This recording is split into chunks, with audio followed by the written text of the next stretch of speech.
Paz do Senhor a todos, os irmãos me ouvem bem, estão me ouvindo? Amém. Aproveitar que os irmãos estão de pé, já para a gente fazer a leitura do texto e a gente prossegue. É um texto bem conhecido, fica em Marcos 10, de 46 a 52. É a história do cego Bartimeu, que todo mundo já conhece e que torna mais um desafio, né? Querer falar de algo que para muitos é tão conhecido. Mas Deus me deu esse texto para falar e eu não consegui fugir dele. Tentei outro texto, mas sempre... Então, vamos no texto.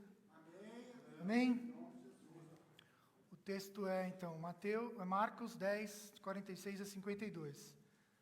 E ele diz assim: Depois foram para Jericó e, saindo ele de Jericó com seus discípulos e uma grande multidão, Bartimeu, o cego, filho de Timeu, estava sentado junto ao caminho mendigando.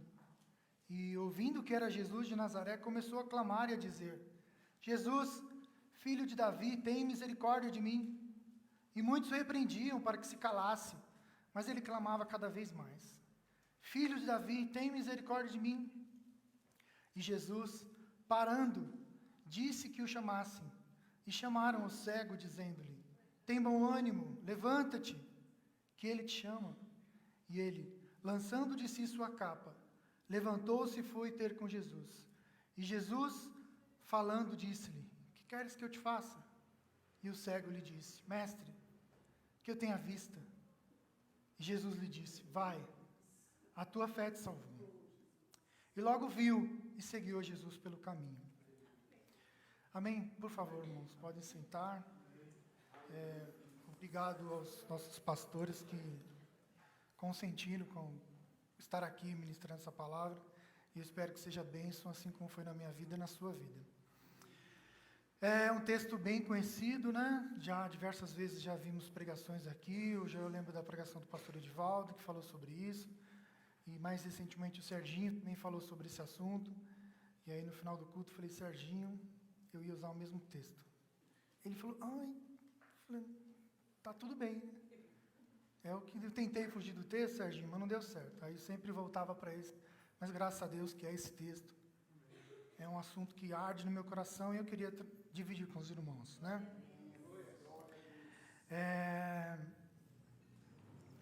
Você já ouviu essa história, você conhece essa história e sabe que foi um milagre muito marcante na trajetória de Jesus.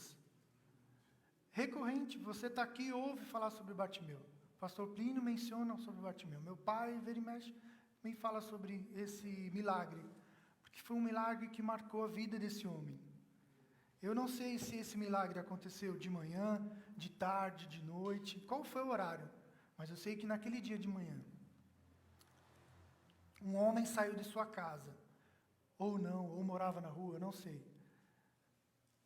Foi conduzido por parentes, conduzido por amigos, até aquele local, aquele caminho.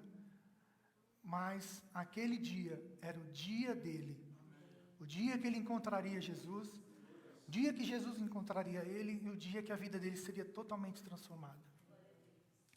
Assim como todos nós, na nossa caminhada, esperamos por algo de Deus, mas nós sabemos quando, em que momento, mas nós sabemos que será um dia que ele escolher. E nós temos que estar atentos para isso. Sei que naquele dia ele voltou para sua casa e voltou curado. Ou ele seguiu pelo caminho junto com Jesus, mas em algum momento ele retornou para sua família. Ele não era mais o cego. Ele não era mais o cego Bartimeu. Agora ele era o Bartimeu. O ex-cego, né? A referência de Bartimeu mudou. Ele era um ponto de referência. Aquele cego ali. Não, agora não é mais aquele cego. A referência dele mudou. Jesus transforma referências. Jesus transforma aquilo que você era para um novo homem ou nova mulher. A referência dele mudou. Eu percebo nesse texto que a vida de Bartimeu, ela teve um antes e um depois de Cristo. Um antes e um depois de Cristo. Deve ser muito complicado para quem não acredita em Jesus. não acreditar em Deus, não acreditar em Jesus, olhar para o calendário e falar, estamos em 2022 depois de Cristo. Então, para essas pessoas engolir isso, né, que existe o depois de Cristo, não deve ser muito fácil. Mas nós vivemos hoje, em 2022, depois de Cristo. E esse é o ano que nós estamos.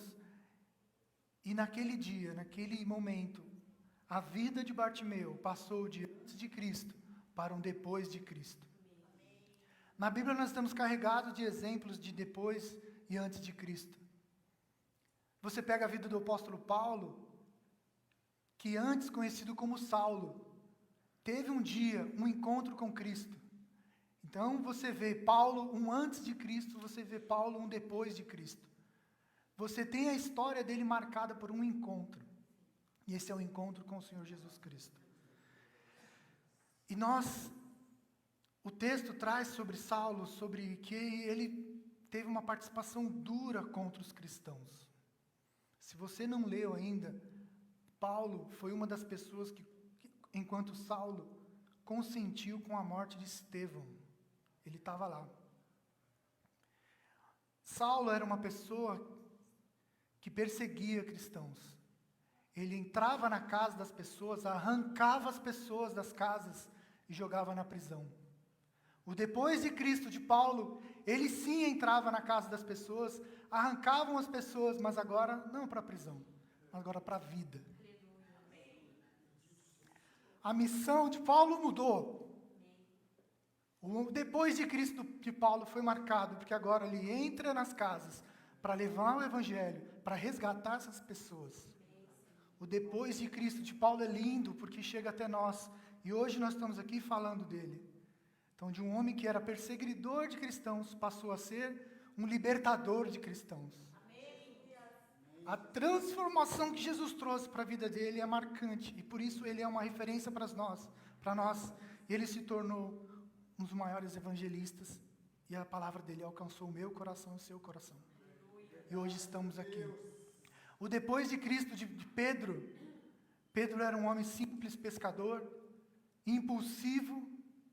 Várias histórias de Pedro ao lado de Jesus, que ele se precipitava na sua ira, e Deus foi trabalhando o coração dele. Mas antes de Jesus, ele era só um pescador, um homem comum. Mas depois de Cristo, ele se tornou a rocha onde Cristo estabeleceria a sua igreja. Então, o depois de Cristo de Pedro é lindo.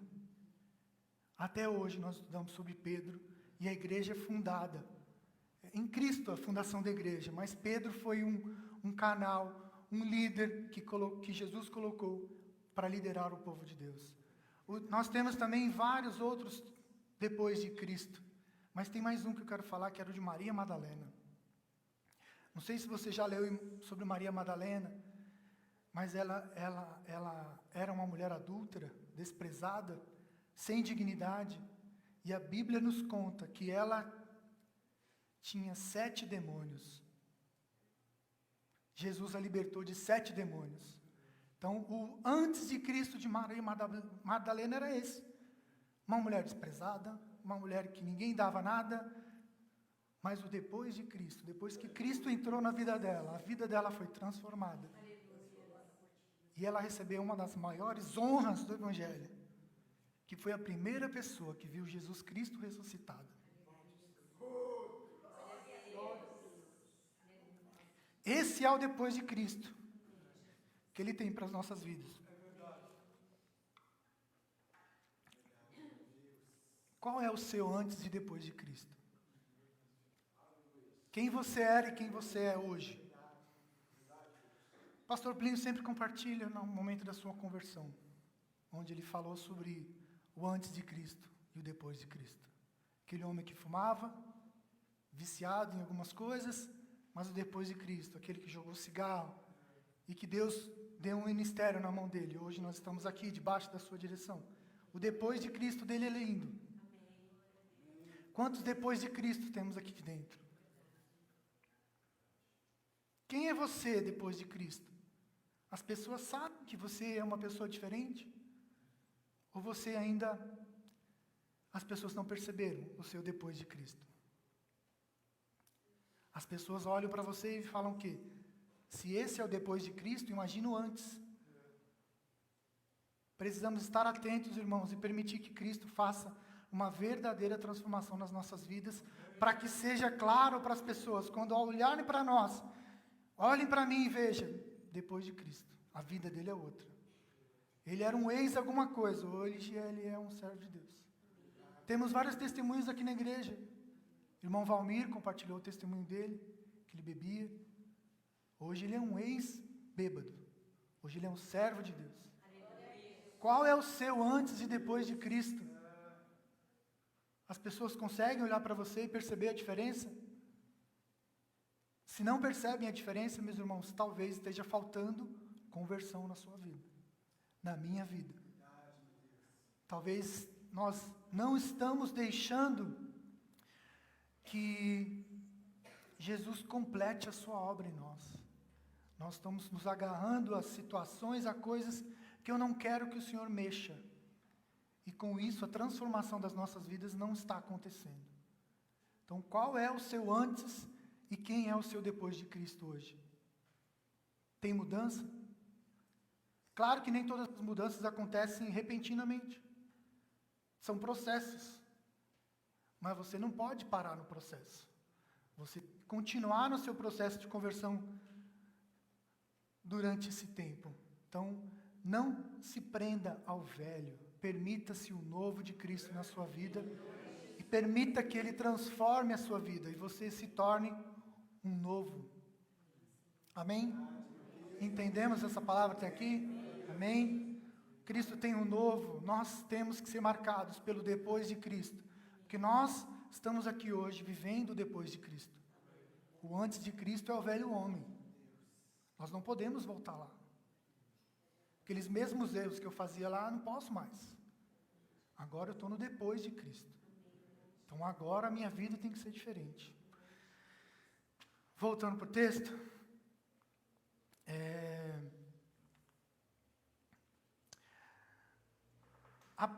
O livro de Marcos traz o nome desse cego. Os outros evangelhos não traz, né? Em Marcos ele traz que o nome dele era Bartimeu. Ele diz também que o pai dele chamava Timeu. Então ele traz o nome, traz o sobrenome, ele traz quase uma genealogia dele. Ele não continua, mas ele traz um pedaço, né? Uma informação de quem ele era. Talvez ele fosse conhecido, né? Pelas pessoas. Mas por que essa história é tão interessante da gente falar sobre Bartimeu? Porque eu acho que ele representa muito quem nós éramos e quem nós somos. Bartimeu era um homem desprezado, que vivia jogado, que ninguém ligava para ele, cego, mas Jesus veio, nos encontrou, lavou as nossas vestes, nos deu visão, porque agora nós o vemos pela fé, e agora nós somos seus seguidores. Parece um resumo da história de Bartimeu. Nós estávamos abandonados, agora Ele nos resgatou e agora nós caminhamos o seguindo. Então, por isso que é importante a gente sempre voltar a Bartimeu. Porque essa história fala sobre nós, fala sobre nossa vida, sobre nossa caminhada. Talvez ele fosse conhecido, porque tem essa referência, né? Mais para frente a gente vai entender um pouco. No verso 46... Então, ele traz essa referência da vida dele. No verso 47, traz que... e ouvindo que era de Jesus de Nazaré, começou a clamar e a dizer: Jesus, filho de Davi, tem misericórdia de mim.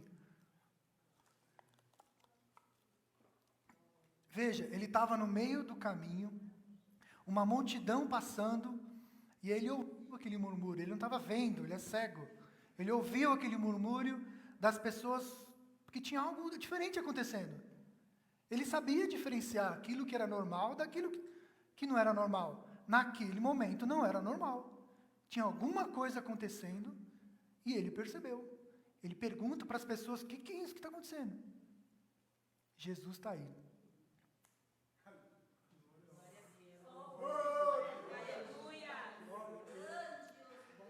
Mas sabe o que é maravilhoso, irmãos? Ele ouviu E ele soube quem era Jesus, ninguém precisou naquele momento explicar para ele. Olha, esse é Jesus, viu? Ele é aquele e tal. Não, a fama de Jesus chegou antes. A fama de Jesus, Jesus já era conhecido no coração dele. Ele já sabia, porque quando ele ouviu falar, ele não perguntou mais nada. É Jesus que está aí. Jesus, filho de Davi. Ele começa a gritar no meio de uma multidão. Começa a gritar desesperado. Por quê? Ele, sabendo quem era Jesus, não podia perder aquela oportunidade. A fama de Jesus o precedeu naquele momento. Porque, sabe o que eu fiquei imaginando? Porque se ele conhece Jesus, ele poderia muito bem ter ardido no coração dele o sonho desse encontro. A Bíblia não fala sobre isso. Mas se ele conhece Jesus, sabe quem é Jesus, no momento que ele ouve que ele está ali, ele não perde a oportunidade, grita, é porque ele conhecia o poder de Jesus. Ele sabia de quem estava ali. Não era alguém comum que estava ali. E aí ele não perde a oportunidade, meus irmãos. A oportunidade, em muitos momentos na nossa vida, ela é única. Ela é única. Você pode não ter uma segunda chance. Quando você sabe que Jesus está ali, você tem que abraçar, agarrar essa oportunidade, como se fosse a única. E esse homem fez isso. Ele não teve dúvidas, porque quando ele soube que era Jesus. Molhei aqui, desculpa. Ele começou a gritar: Jesus, filho de Davi, tem misericórdia de mim. Mas é curioso que ele já chama Jesus, filho de Davi, tem misericórdia de mim. Quando ele soube de Jesus, ele gritar dessa forma, era mais do que um título de Jesus. Era mais do que ele falar, Jesus, filho de Davi. Não, era uma declaração de fé. Porque quando ele diz Jesus, a fé dele já tinha entrado no coração dele. Ele já sabia quem era Jesus, ele já conhecia a sua história, provavelmente já ouviu falar dos seus milagres, e ele chega e diz, filho de Davi. Ele não estava só falando de um título de Jesus, ele estava declarando o senhorio de Jesus. Percebam, Jesus, porque ele é chamado de filho de Davi, porque ele é herdeiro de Davi. O anjo, quando anunciou o nascimento de Jesus, vocês lembram das palavras que ele disse? Me ajuda a lembrar. Esse será grande, filho do Altíssimo. Se assentará, ele fala sobre o trono de Davi. Fala herdeiro do trono de Davi. O homem parece que ele conhecia a história, parece que ele sabia de quem ele está falando, e ele declara, filho de Davi, ele estava dizendo, você é o Messias. Você não é só o filho de Davi, você é o Cristo. E eu esperei a minha vida inteira por esse momento. É uma declaração de fé. E ele ainda termina dizendo, tem misericórdia de mim. Ele declara a sua fé que conhece Jesus Cristo, e ele declara a sua dependência. Eu preciso do Senhor. Eu preciso. Tem misericórdia de mim.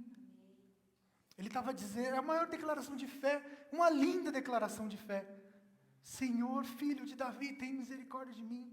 Aquele homem desprezado, desconhecido, olhando aquele assunto.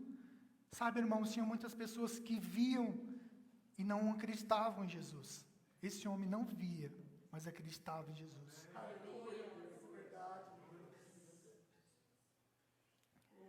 A nossa fé não é baseada naquilo que a gente vê, irmãos. Porque a gente não vai ver tudo. Nossa fé é baseada naquilo que a gente acredita.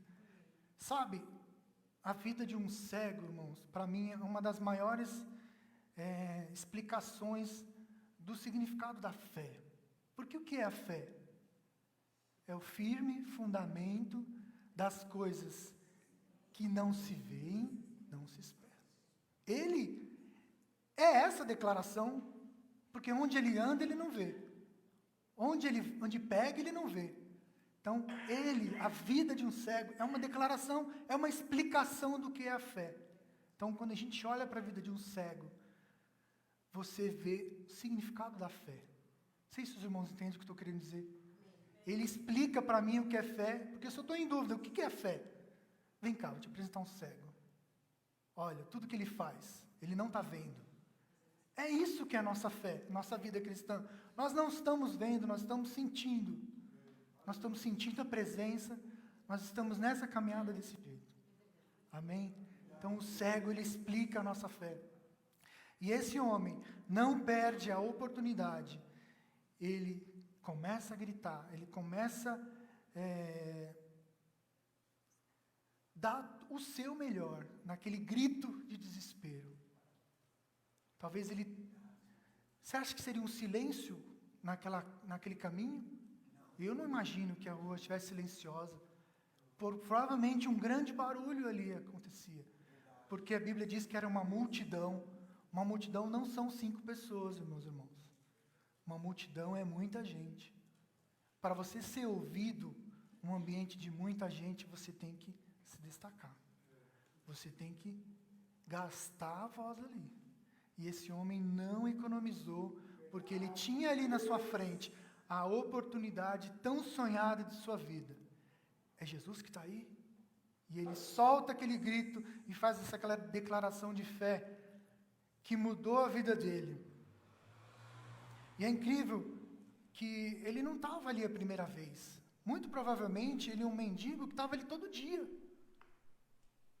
Todo dia ele estava naquele caminho. Ele já conhecia a história de Jesus. Será que ardeu no coração dele que um dia ele o veria? Será que Jesus vai passar por aqui? Será que um dia eu vou encontrar com ele? Será que um dia? Esse dia ninguém sabia quando seria. Mas isso não impediu dele estar sempre esperando e sonhando. Nós somos assim, nós não sabemos quando será o dia, nós não temos ideia de quando será o nosso momento, mas nós sabemos que ele vai estar lá, que esse momento vai acontecer. E você tem que estar preparado. A qualquer momento você tem que estar preparado. Então nós temos que estar atentos. A Bíblia fala sobre nós orarmos e vigiarmos. A gente tem que estar atento porque nós não sabemos o dia e a hora que o Senhor nos encontrará.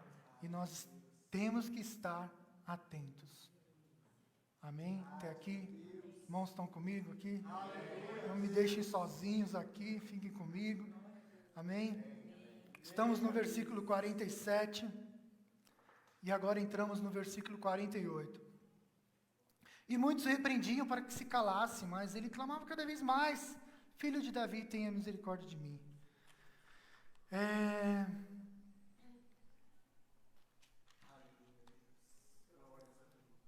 Dá para acreditar que as pessoas que estão seguindo Jesus estão dizendo: fica quieto? Você consegue acreditar que as pessoas que elas estão seguindo Jesus não estão? Estão na caminho, Jesus está ali, eu estou indo atrás dele. Alguém está gritando: fica quieto. Dá para acreditar? Mas as pessoas fizeram isso. A multidão fez isso. Eles estavam negando o evangelho, a cura a Jesus. Sabe, meus irmãos, na nossa caminhada cristã, a gente pode encontrar pessoas que neguem Jesus para nós. Você vai ver pessoas que estão na caminhada com você, mas não estão torcendo por você. As pessoas estão ali com Jesus, andando com Jesus, mas querem só elas serem abençoadas. Fica quieto, minha vez. Limitando o nosso Jesus. Mas essas pessoas disseram: fica quieto. Repreendendo: não incomoda. Fica quieto. Na nossa caminhada, a gente vai encontrar pessoas que vai dizer para a gente: fica quieto, quando você deveria clamar. Na sua caminhada, você vai encontrar pessoas que não vão torcer por você. Você vai compartilhar com ele: comprei um carro. Ah, que bom.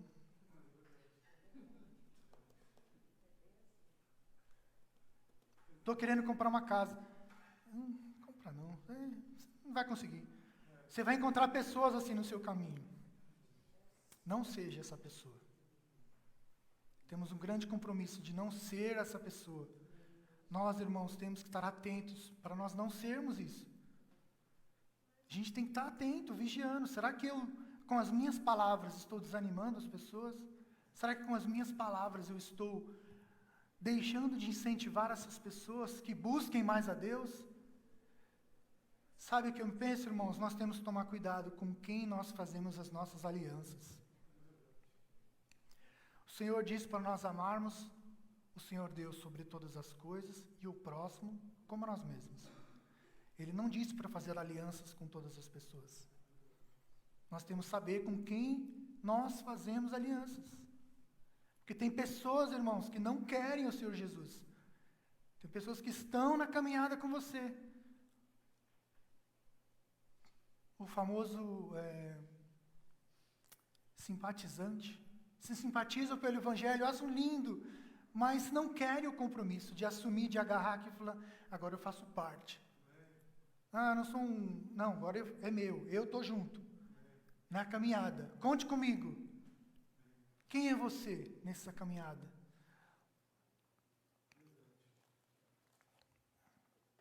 Portanto, nós temos que saber muito bem com quem nós fazemos alianças.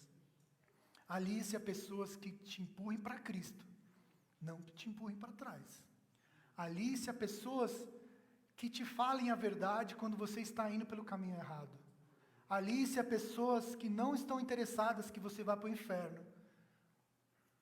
Ou estão indiferentes. Alice a pessoas que querem que você cresça. Alice a pessoas que querem o seu bem. Eu quero ser esse tipo de pessoa. Então eu peço perdão a Deus se em algum momento na minha caminhada eu não fui aquele que incentivou, aquele que empurrou. Não, vai ser. Eu procuro. As pessoas que me conhecem sabem que eu procuro. Não, vai, você vai conseguir, faz isso, estuda mesmo. Sempre eu falo para os jovens aqui, estuda, vamos estudar. Vamos fazer, vamos isso, vamos aquilo. Porque eu quero que essas pessoas cresçam. A gente precisa crescer. O estudo é um caminho? É um caminho. Então a gente precisa ter uma situação melhor. Então alice a pessoas que têm o mesmo propósito da sua vida. Não estou dizendo para você deixar o relacionamento com essas pessoas. Não, você tem que ser luz com essas pessoas. E quando perceber que assim elas estão fazendo, o que você faz? Ministra a vida deles. Não aceitando, o que você faz? Eu tentei. Então, saiba bem, irmão, quem está ao seu lado. Saiba bem quem você faz aliança. Porque essas pessoas não querem que ele seja alcançado. Tem pessoas que não querem que você seja alcançado pelo Senhor Jesus. Eles querem a bênção só para ele. Mas eu não fui abençoado ainda, então eu não conto. Mas como não? Celebra a vitória do irmão. Celebra a vitória dele, a sua vai chegar. Vá com calma, espere o seu momento. Mas eu penso também, meus irmãos, que em meio a esse tipo de pessoas, a gente tem que continuar clamando e clamar mais alto. Se você estiver na sua caminhada, se deparar com esse tipo de gente, abre um caminho assim, Jesus! Não se prenda a essas pessoas que não querem ser alcançadas por Jesus. Nós não podemos nos amarrar a essas pessoas. Nós temos que procurar, gritar, sair de perto dessas pessoas e buscar o Senhor Jesus. Se no ambiente que eu estou as pessoas não querem Jesus, afasta. Essa é a verdade. Então, não se deixe vencer pelas pessoas que dizem que são contra você. Faça a sua parte. Caminhe, desvie dessas pessoas. Fuja desse tipo de gente. Ore por elas, que também é o nosso compromisso. Mas a gente não pode se prender e ficar travado a elas. No verso 49, ele traz assim, e Jesus, vírgula, parando, vírgula. Pelo menos na minha versão é assim. Me chamou a atenção esse parando. Porque Jesus está ali na caminhada, meu irmão. Naquele barulho. As pessoas estavam seguindo ele. Jesus conseguiu identificar no meio daquele barulho de multidão a voz do cego. Que não era qualquer grito. Provavelmente muitos gritaram por Jesus ali naquele momento. Lembra da mulher do fluxo de sangue? Não era qualquer toque. Não foi qualquer grito. Foi o grito de um homem que faz sua declaração de fé a Jesus, que grita com toda a sua força, com toda a sua expressão. E Jesus, opa, esse grito é diferente. Esse grito não é igual ao que eu estou ouvindo até agora. Aí ele para. Sabe, meus irmãos, aí eu lembrei do texto que fala que os ouvidos de Jesus, eles não estão... Exato. O ouvido de Jesus, como diz o texto, lá em Salmo 116, 12, diz que o Senhor inclinou os seus ouvidos e ouviu a minha voz e a súplica. Mais ou menos nessa versão. Ele se inclina para ouvir. Ele para ouvir. O ouvido dele não está, e os braços não estão atrofiados. Jesus continua o mesmo. Jesus continua sendo esse Deus que para ouvir o seu pedido. Não mudou.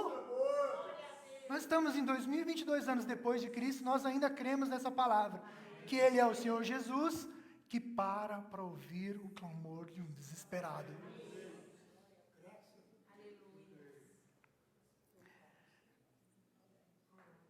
Em Isaías 59 que diz: mão do Senhor não está encolhida para que não possa salvar, nem ouvido agravado para que não possa ouvir. Então Jesus, no meio de tudo aquilo, Ele conseguiu ouvir o cego. Porque esse é o nosso Jesus. Não está limitado ao barulho da multidão. Jesus está atento aos corações.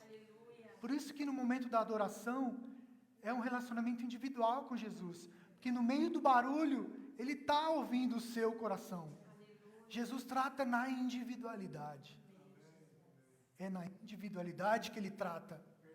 Então nós temos que estar atentos e nunca esquecer isso e clamar mais alto, sempre.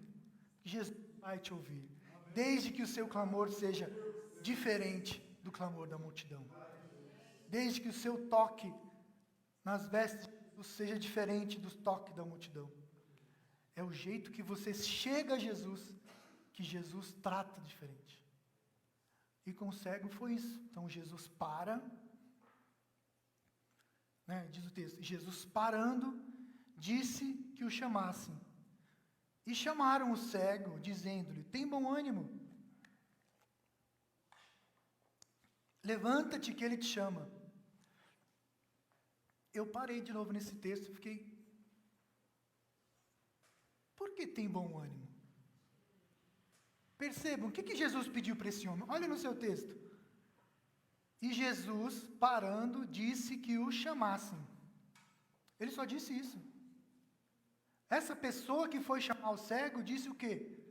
Bom ânimo, levanta-te, que ele te chama. Conseguiu perceber a diferença de quem caminha com Jesus? Há um versículo atrás nós vimos que as pessoas caminhando com Jesus diziam: fica quieto. Nós vemos a diferença agora no bom ânimo, na pessoa que também está seguindo Jesus. E ele diz: bom ânimo. Isso que me parou, me travou assim. Falei: quem mandou ele dizer bom ânimo? Foi dele, foi da natureza dele, foi do coração dele que brotou. Porque Jesus só falou: chama ele. Parou, chama ele. Aí o cara vai: bom ânimo. Levanta. Nós vamos encontrar pessoas também na nossa caminhada que vão dizer para você: bom ânimo. Levanta. Que tipo de pessoa eu sou na caminhada com Jesus? Eu sou aquele que para as pessoas ou sou aquele que diz bom ânimo? Quem é você nessa caminhada com Jesus?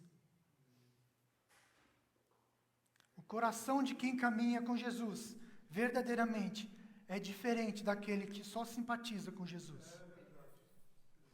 O coração de quem caminha com Jesus exala bondade, exala palavras de ânimo, exala a vontade de que você seja abençoado. Levanta, Ele quer te ver. Irmão, não desanima, vamos. Vamos para a igreja, irmão, desanima não. Tem bom ânimo, levanta aí da sua casa, vamos. Vem para cá. Jesus quer te ver. Quem é você? Você é quem? Você é aquele que não se importa com aquele que não vem? Ou aquele que se importa para que ele venha?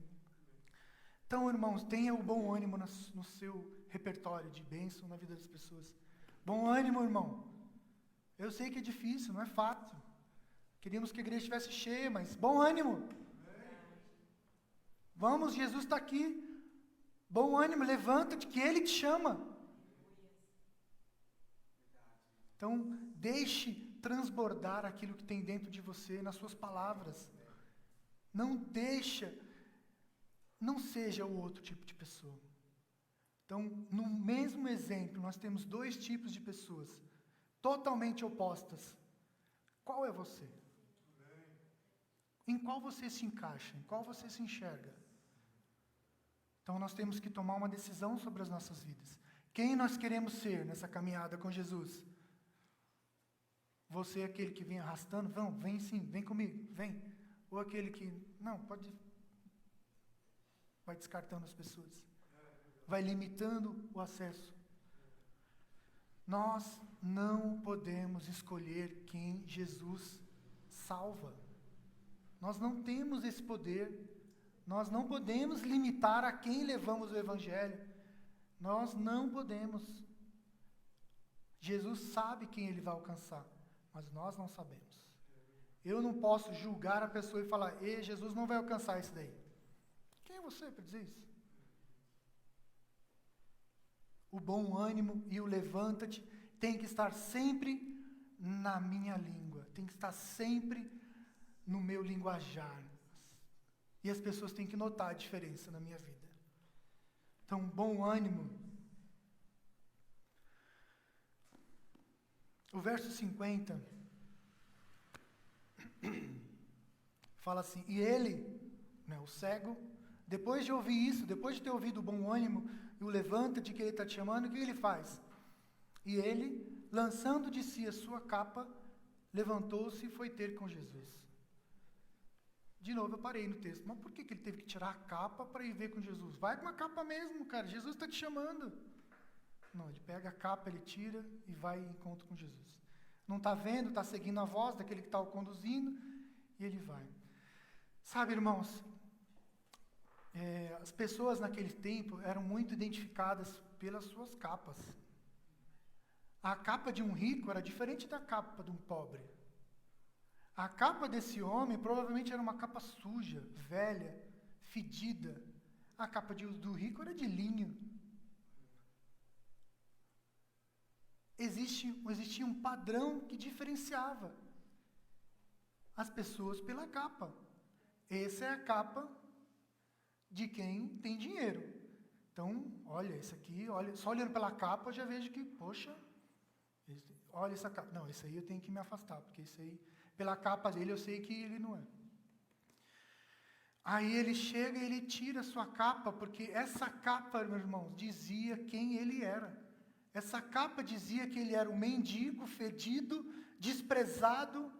Ele tira essa capa, irmão, em encontro de Jesus. Todos nós, quando formos ao encontro de Jesus, precisamos tirar a nossa capa. Tanto a capa bonita de arrogante, que trata a gente melhor que as outras pessoas, quanto também a capa da pobreza, que nos inferioriza, nos coloca abaixo das pessoas. Para nós irmos ao encontro de Jesus, a gente tem que tirar essa capa.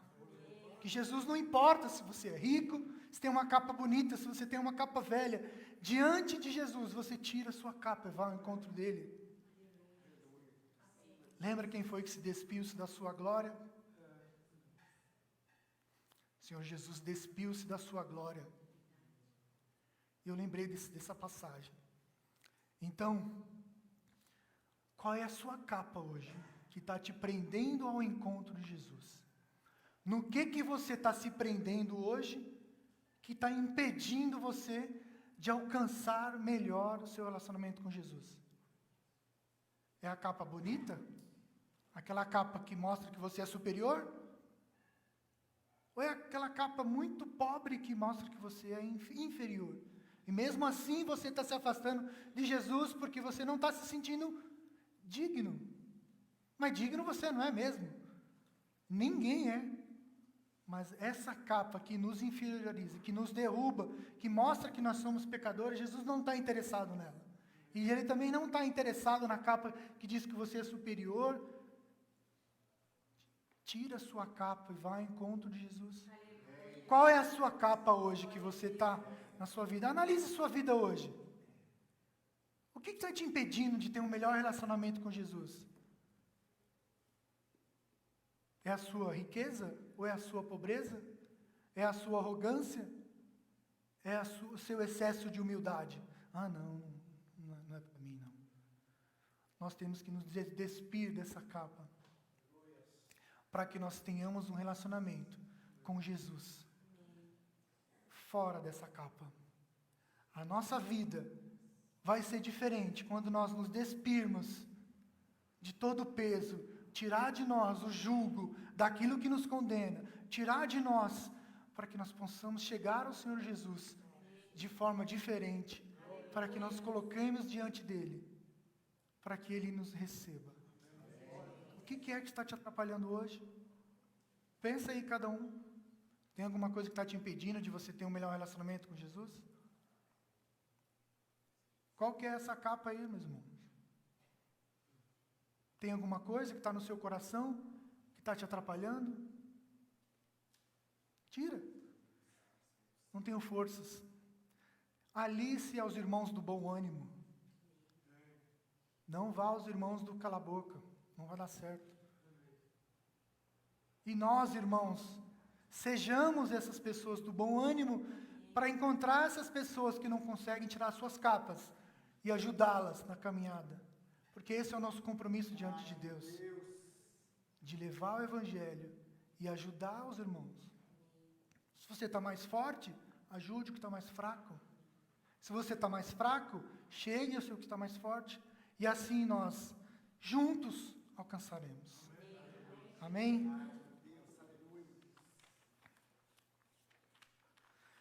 Estamos indo.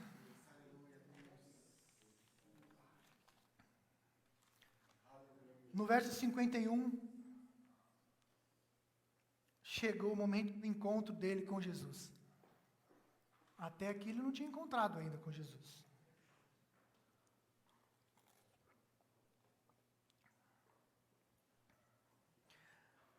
O 51, e Jesus falando disse-lhe, que queres que eu te faça?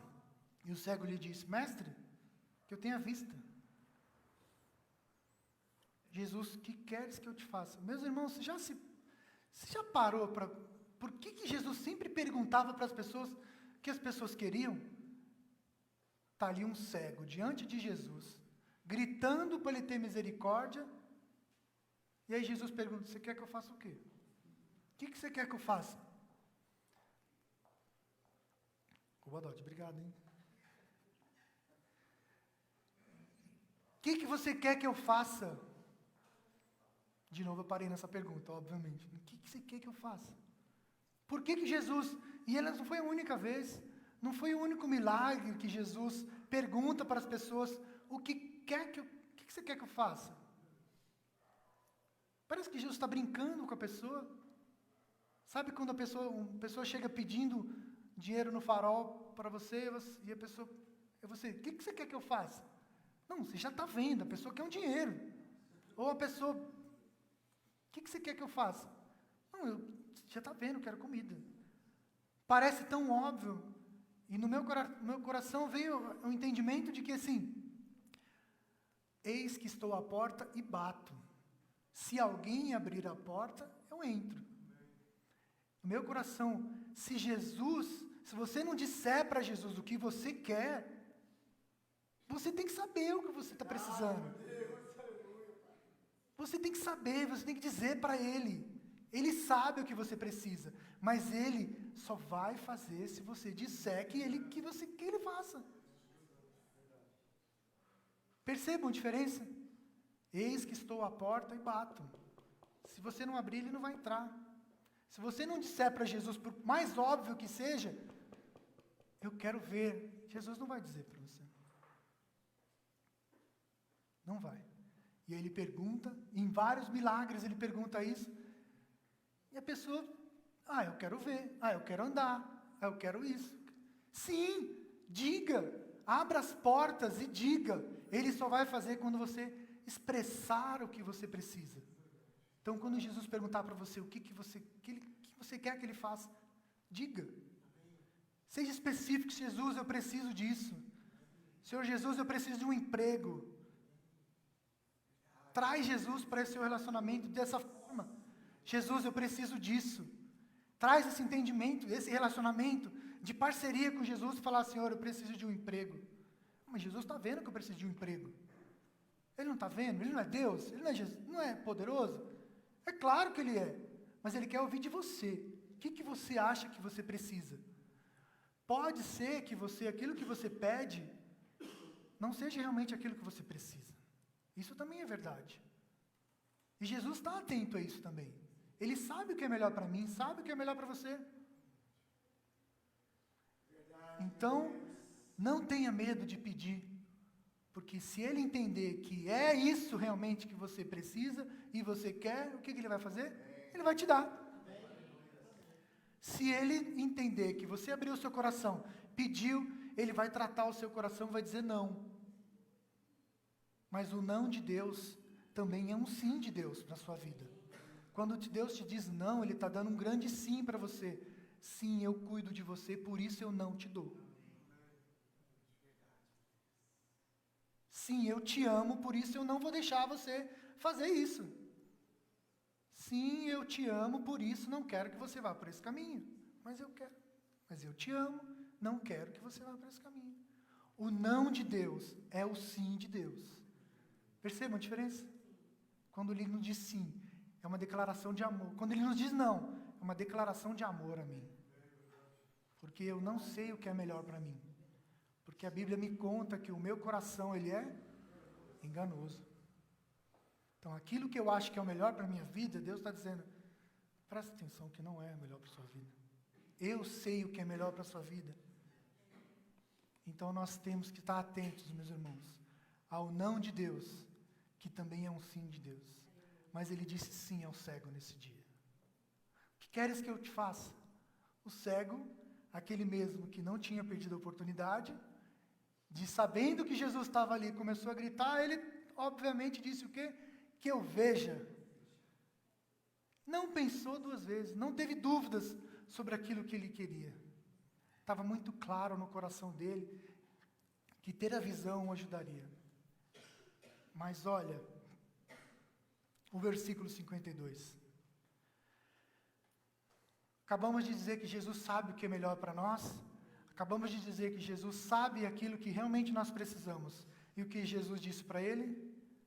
E Jesus lhe disse, vai, a tua fé te... Ele não pediu salvação. Ele pediu cura. A cura para ele não era o suficiente. Deus sabia que o ideal para ele era a salvação. Jesus faz mais do que ele acha que ele precisa. Mas ele teve que abrir o seu coração para dizer aquilo que ele precisava, para Jesus chegar e dizer, eu vou te curar, mas eu vou te salvar.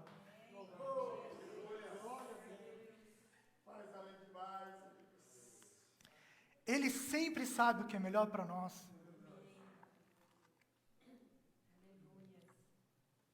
Ele não se prende àquilo que eu acho que é melhor para mim. O cuidado dele é tão grande comigo que ele sabe além. Senhor, eu estou pedindo uma coisa aqui, mas ele falou, mas ali vai ser ruim para você. Então, aceite no seu coração de que nem tudo Deus vai te dar. Mas não perca a oportunidade de estar diante de Deus e abrir o seu coração para pedir. Seja clara com Deus nas suas orações. Seja específico. Eu tenho um amigo que ele falava, quando eu orava pela minha namorada, eu era muito específico. Eu queria ela assim, que ela fosse meio índia, que ela fosse não sei o quê, ele foi assim. E aí, ele fala, Deus me deu. Aí você olha a mulher dele e você fala, Tá bom, realmente. Seja específico com Deus. Abra o seu coração. Isso é um gesto de relacionamento. Senhor, eu sou inseguro com isso. Sou inseguro com aquilo. Acho no meu coração que se eu conseguir isso, isso vai resolver aquilo que eu preciso. Seja honesto com Jesus. Não queira enganá-lo pedindo uma coisa que ele sabe que você não está de verdade pedindo. Mas tenha um relacionamento com Jesus ao ponto de você ser sincero com ele e pedir. Não deixe de pedir. Não deixe de clamar quando tiver a oportunidade. Não deixe. Então Jesus disse: vai, a tua fé te salvou. Logo, viu e seguiu a Jesus pelo caminho. Então, naquela manhã, existia um homem cego, desprezado, referência de um homem abandonado, sem futuro, mas agora a vida dele começa a mudar. Agora ele vai conseguir trabalhar. Agora ele vai conseguir seguir o seu caminho. Agora ele vai ter salvação que o garante depois, mas agora a caminhada dele com Jesus é diferente. E é esse Jesus que nós estamos aqui hoje, celebrando a Ele. Ainda fazemos isso, ainda acreditamos, ainda continuamos aqui. E é o mesmo Deus que trata disso aqui em Marcos, é o mesmo Deus que está tratando aqui hoje. Amém, meus irmãos, até aqui. Eu quero já partir para o encerramento, irmãos. Você sabe que a palavra de Deus, os evangelhos são 4 evangelhos, certo? Então a mesma história ela é contada em Mateus, em Marcos, em Lucas e João. Mas nem todas as histórias que estão ali são contadas pelos 4. Para você ter uma ideia, só existe uma história que todo mundo conta. Nem todos os textos, nem todas as passagens bíblicas estão em todos os evangelhos. Por questão de época, por questão de estar presente ou não, de ouvir um relato de aqui, mas nem todas as histórias todos contaram. Só tem uma história que todos contaram. Não foi essa. A única história que os 4 contaram foi a multiplicação dos pães. Essa história só 3 contaram. João não contou essa história. João não contou o milagre do cego Bartimeu. Mas os outros contaram. Mas olha que curioso, irmãos. Aí, eu lendo esse texto, e olhando a comparação nos outros evangelhos, porque eles se complementam, não é verdade? Quem entender direito um milagre, veja os 4, se tem nos 4. Está só em 2, lê em 2. Está nos 3, estude os 3. E eu fui fazer isso. Fui entender esse milagre contado nos 3 evangelhos. Olha o que diz Lucas, irmãos. Lucas 18, 35. Sabe o que diz lá?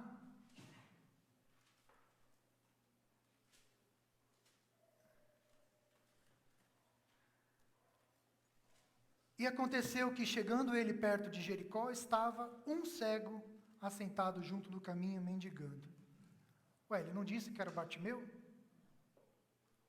Então, ele já conta uma versão, ele não dá nem o nome. Ele já conta que um cego estava ali. E aí ele conta, ele descreve o milagre. Incrível que também ele não fala do bom ânimo. Só Marcos falou do bom ânimo. E aí, em Lucas, ele não vai falar. Mesma história contada por Mateus. A mesma história contada em Mateus 20, 30.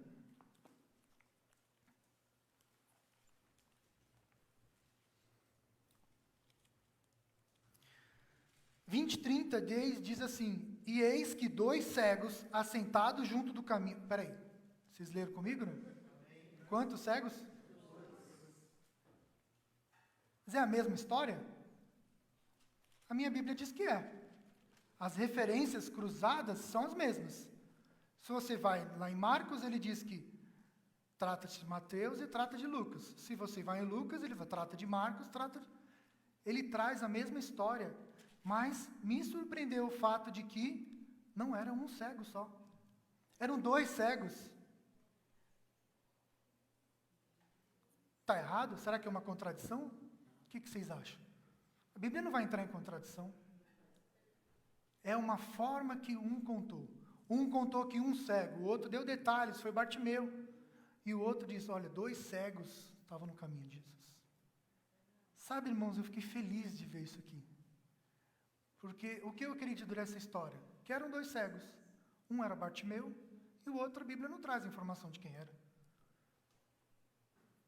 Mas saber que Jesus curou um cego, que tem uma história desconhecida, eu achei maravilhoso.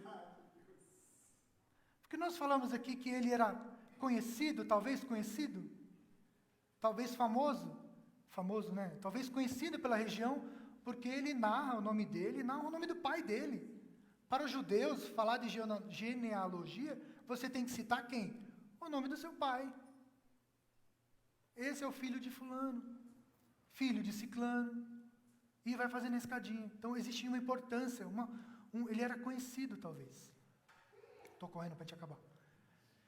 Mas esse texto me trouxe uma alegria de saber que Jesus também faz milagre com os desconhecidos. O mesmo milagre que alcançou aquele homem conhecido, alcançou o homem desconhecido. Aquele sem nome foi igualmente alcançado por Jesus, por aquele com nome.